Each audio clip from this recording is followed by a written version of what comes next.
Okay, this is Wednesday, week 9, number 1. These is your books and them on the shelf are mine. So what you want to say is these and then are your books, because you have more than one when you say these. So these are your books. Get rid of the apostrophe there. Okay, you're showing possession. These are your books and them on the shelf are mine. So in that second half, we want to say, and those on the shelf are mine. So you would actually say comma, because it's a compound sentence, because that second part would be those on the shelf are mine. And so you change that to those. So those on the shelf and not a shelf. That doesn't make any sense. On the shelf are mine. Go ahead and put your period. Number 2, Zoe doesn't work at the Pizza Palace on weeknights, but she does on Saturdays. So she doesn't work at the Pizza Palace on weeknights. You want to go ahead and capitalize Pizza Palace because it's a place.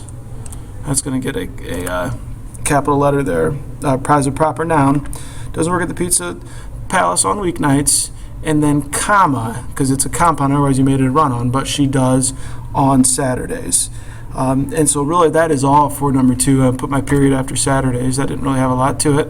Number 3, that's really cool. You were supposed to determine if that is a sentence or a fragment. Well, you actually have a subject, that, and then your verb would be the apostrophe S because it represents is. And so that, and then apostrophe represents is. And so that and is, what is that? It is cool.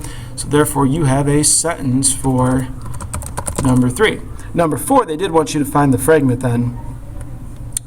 Charles Darwin's theory of natural selection, he was traveling on the Beagle. So we have a subject, Charles Darwin's theory of natural selection, but it's not doing anything. So that is actually your fragment there on number 4. Even though it kind of looks like it'd be a sentence, that's still a fragment. Finally, number 5, Tara is blank than the other candidates for student council. Is she honester, more honest, most honest, or honest? And in this case, we are just comparing her to the other candidates. And so she is more honest than the other candidates for student council.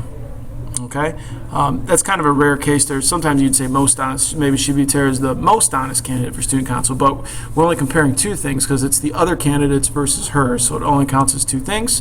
So it is more honest. That is all for Wednesday, week 9.